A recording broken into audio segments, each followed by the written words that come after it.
There are 4 reasons why the authorized Holy Bible is superior to the unknown, non-existent originals. 1, you can read it. How about that? You can't read the originals. You know why you can't read the originals?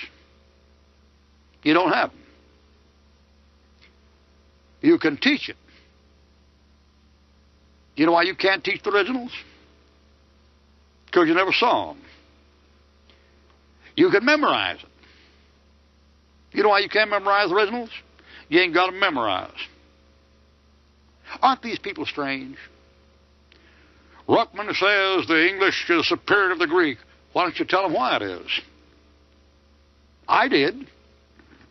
2, it has separation between letters and words as well as sentences. The Greek doesn't. This isn't the original, but look at that. That's Sinaiticus sitting there before your face. That's Luke chapter 3 and Luke chapter 4 in Sinaiticus. You see them uncials? They're all right together. You see those sentences begin? No, you don't. You see where they end? No, you don't. You see where the words begin? No, you don't. You see where the words end? No, you don't. They all run right together. Do you mean to tell me that's superior to an English Bible? You try to kid your grandmother? 3, the King James Bible has been responsible for more than 10 times as many sinners getting saved as all the original autographs combined. All the original autographs of Matthew, Mark, Luke, and John, Peter, James, Jude, Paul, and John, all together in that time, written in the 1st century, could not account for as many people saved in 3 centuries as you can account for in the King James Bible in the last 3 centuries. 4, it is the universal language of the end time, whereas Greek has been a dead language for more than 1,700 years. Now, why would you think that a Greek original was superior to the English, where if you had the Greek original in your pulpit, your comrades couldn't understand it, and nobody would pay attention to it if you gave it to them?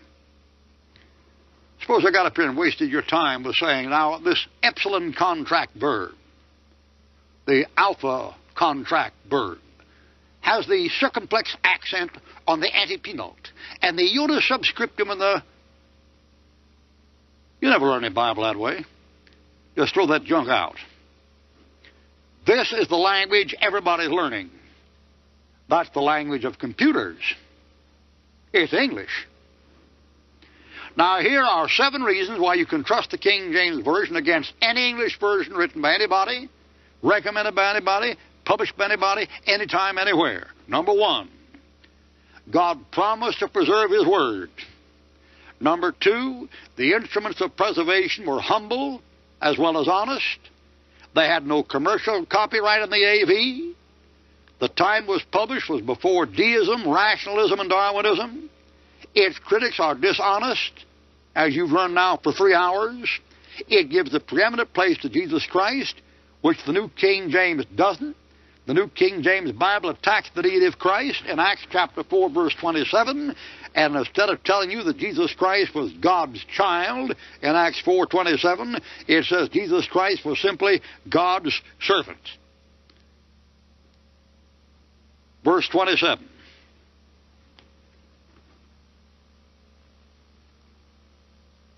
For truly against your holy servant Jesus. Can you pick that up down here?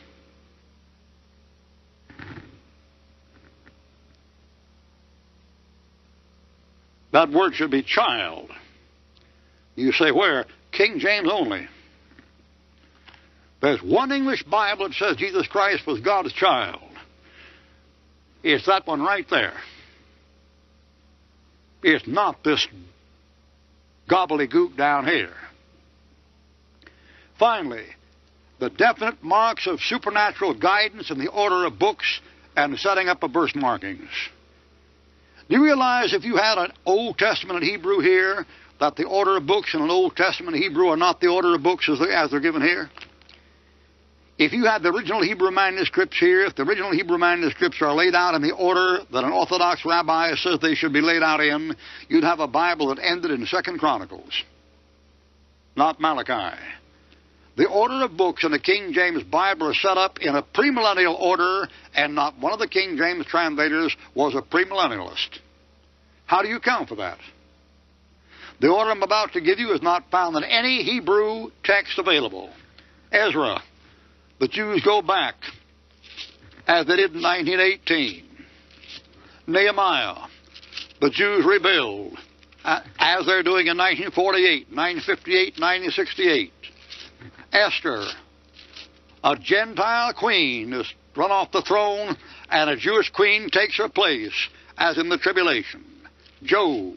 Job's in the land of Uz, where the Jew will be. He's on the ground 7 days and 7 nights, 1 day for each year in the tribulation, and then of 42 chapters, 42 months in the Great Tribulation, he's restored, and the next book up shows the king on Mount Zion at Jerusalem, the millennium. The order of the books in the King James Bible does not follow the Hebrew original. It's laid out in premillennial order. And not one translator in it was a premillennialist. How do you account for that?